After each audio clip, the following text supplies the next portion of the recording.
സംഭാൽ സംഘർഷത്തിൽ വ്യാപക റെയ്ഡുമായി UP. Police. അക്രമകാരികളെ പിടികൂടാനെന്ന പേരിൽ ന്യൂനപക്ഷ കേന്ദ്രങ്ങളിലാണ് റെയ്ഡ്. ആകെ 27 പേരെ അറസ്റ്റ് ചെയ്തിരുന്നു. സംഭാൽ സംഘർഷവുമായി ബന്ധപ്പെട്ട് യു.പി. പോലീസ് നടത്തിയ വെടിവെപ്പിൽ 5 പേർ കൊല്ലപ്പെട്ടിരുന്നു. നിരവധി പേർക്ക് പരിക്കേൽക്കുകയും ചെയ്തിരുന്നു. അതിന് പിന്നാലെ വളരെ കൃത്യമായി കരുതിക്കൂട്ടിയുള്ള ന്യൂനപക്ഷ വിഭാഗങ്ങൾക്ക് നേരെ തന്നെ ആക്രമണം തുടരുകയാണ്. ന്യൂനപക്ഷങ്ങൾ താമസിക്കുന്ന സ്ഥലങ്ങളിൽ റെയ്ഡ് നടത്തുന്നു. വളരെ പ്രകോപനപരമായാണ് യു.പി. സർക്കാർ, യു.പി. പോലീസ് മുന്നോട്ട് പോകുന്നത്.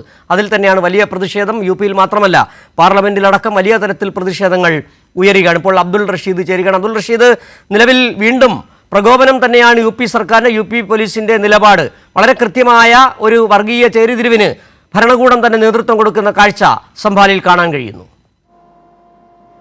തീർച്ചയായും സിജു, അങ്ങനെ തന്നെയാണ്. കാരണം BJP സർക്കാർ, പ്രത്യേകിച്ചും യോഗി ആദിത്യനാഥ് സർക്കാർ ഇത്തരത്തിലൊരു ധ്രുവീകരണത്തിലൂടെ ലക്ഷ്യം വെക്കുന്നത് അത് തന്നെയാണ്. കാരണം ന്യൂനപക്ഷ വിഭാഗങ്ങൾക്ക് നേരെ വീണ്ടും അതിക്രമം അഴിച്ചുവിടുക, അവരെ സമൂഹത്തിൽ അടിച്ചമർത്തുന്ന ഒരു പ്രവണത തന്നെയാണ് വീണ്ടും യോഗി സർക്കാരും ഒപ്പം ഉത്തർപ്രദേശ് പോലീസും കൈക്കൊള്ളുന്നത്. ഇപ്പോൾ കഴിഞ്ഞ ദിവസം രാത്രി മുതലാണ് ഈ ന്യൂനപക്ഷ മേഖലകളിൽ, പ്രത്യേകിച്ചും മുസ്ലിം വിഭാഗങ്ങളിൽ ഉള്ള വീടുകളിൽ പ്രത്യേകിച്ചും വലിയ രീതിയിലുള്ള റെയ്ഡ് നടത്തുന്നത്. ഇതുമായി ബന്ധപ്പെട്ട് 2 കോടിയോളം നഷ്ടമുണ്ടായി. ഈ നഷ്ടം നികത്തുന്നതിന് ആവശ്യമായ കാര്യങ്ങളൊക്കെ ഈ ന്യൂനപക്ഷ മേഖലകളിൽ നിന്നും അതിൽ ഇതുപോലെ ഈ കേസിൽ ഉൾപ്പെട്ട ആളുകളിൽ നിന്നും ഈടാക്കും എന്ന തരത്തിലുള്ള വാദങ്ങളാണ് ഇപ്പോൾ യു.പി. പോലീസ് ഉന്നയിക്കുന്നത്. എന്തായാലും പ്രതികളുടെ ചിത്രമടക്കമുള്ള പോസ്റ്ററുകൾ വിവിധയിടങ്ങളിൽ സംഭാലിലെ വിവിധ നഗരപ്രദേശങ്ങളിലൊക്കെ തന്നെയും ഇതിനോടകം ഉത്തർപ്രദേശ് പോലീസ് പതിച്ചു കഴിഞ്ഞിട്ടുണ്ട്. എന്തായാലും മൊത്തം 12 FIR രജിസ്റ്റർ ചെയ്തിട്ടുണ്ട്. ഒപ്പം ഇതിൽ പ്രധാനപ്പെട്ട FIR-ൽ 1-ാം പ്രതിയായി രജിസ്റ്റർ ചെയ്തിരിക്കുന്നത് നമ്മൾ നേരത്തെ സൂചിപ്പിച്ചിട്ടുള്ളതാണ്.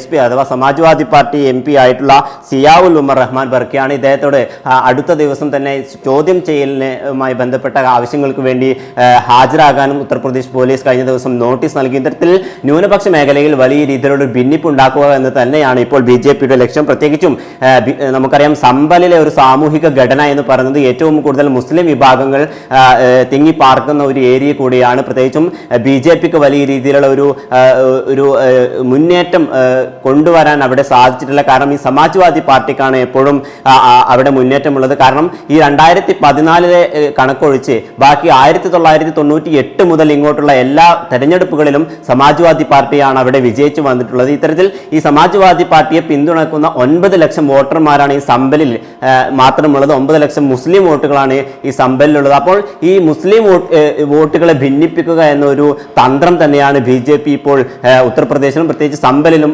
കൈക്കൊണ്ടുവരുന്നത്. ഇതിൻ്റെയൊക്കെ ഭാഗമായിക്കൊണ്ട് തന്നെയാണ് ഇപ്പോൾ ന്യൂനപക്ഷങ്ങൾക്കെതിരെ വലിയ രീതിയിലുള്ള ഒരു ആക്രമം ഉത്തർപ്രദേശ് പോലീസും ഒപ്പം യോഗി ആദിത്യനാഥും കൊണ്ടുവരുന്നത്. സിജു, ശരി. അബ്ദുൾ റഷീദാണ് ദില്ലിയിൽ നിന്ന് വിവരങ്ങൾ നൽകിയത്. സംഭാലിൽ ന്യൂനപക്ഷ വിഭാഗങ്ങളുടെ വീടുകളിൽ റെയ്ഡ് നടത്തുകയാണ് യു.പി. പോലീസ്. വലിയ തരത്തിലുള്ള പ്രതിഷേധം പാർലമെന്റിലടക്കം ഉയരുകയാണ്.